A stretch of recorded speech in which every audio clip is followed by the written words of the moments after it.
Assalamu alaikum everyone, welcome to vocabulary part 4.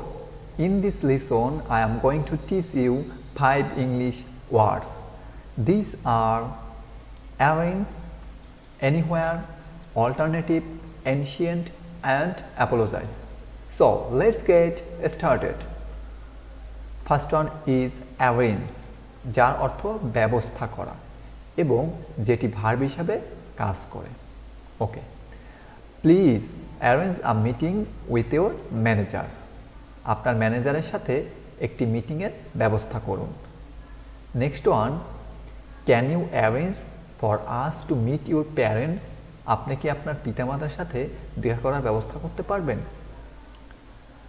We must arrange a convenient time and place for the meeting. আমাদের অবশ্যই সবার জন্য একটি সুবিধাজনক সময় ও স্থানের ব্যবস্থা করতে হবে। নেক্সট ওয়ান, অ্যারাইভ, যার বাংলা অর্থ পৌঁছানো অথবা উপস্থিত হওয়া। To reach a place specially at the end of a journey, অর্থাৎ একটা জার্নির শেষে কোথাও যে উপস্থিত হই আমরা বা পৌঁছাই, তখন আমরা এই অ্যারাইভ শব্দটা ব্যবহার করি। হি ইজ জাস্ট অ্যারাইভ, তিনি এইমাত্র পৌঁছেছেন। They arrived at the campsite and put up the tent. তারা ক্যাম্পে এসে তাঁবু ফেললো, মানে তারা ক্যাম্পে এসে পৌঁছালো এবং তাঁবু ফেললো। I arrived there too early. আমি খুব তাড়াতাড়ি সেখানে পৌঁছেছি। The train finally arrived. অবশেষে ট্রেন এলো। Finally we arrived at the village. অবশেষে আমরা গ্রামে পৌঁছালাম। অ্যাসিস্ট, যার অর্থ সাহায্য করা। Can I assist you any way? আমি কি আপনাকে কোনোভাবে সাহায্য করতে পারি? We are here to assist you. আমরা আপনাকে সাহায্য করতে এখানে আছি। I assisted her in moving the furniture.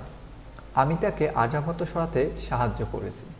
Next word, aware, যার অর্থ সচেতন। I was not fully aware of the danger.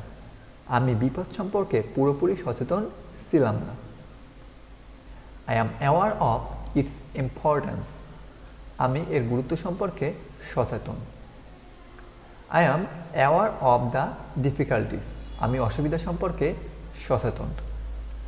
Avoid, যার অর্থ এড়িয়ে চলা। To stay away from someone or something, অর্থাৎ কোনো কিছু অথবা কারো থেকে এড়িয়ে চলা। You should try to avoid unnecessary risk. আপনার অপ্রয়োজনীয় ঝুঁকি এড়ানোর চেষ্টা করা উচিত। The accident could have been avoided. দুর্ঘটনা এড়ানো যেত। You must avoid making such mistakes.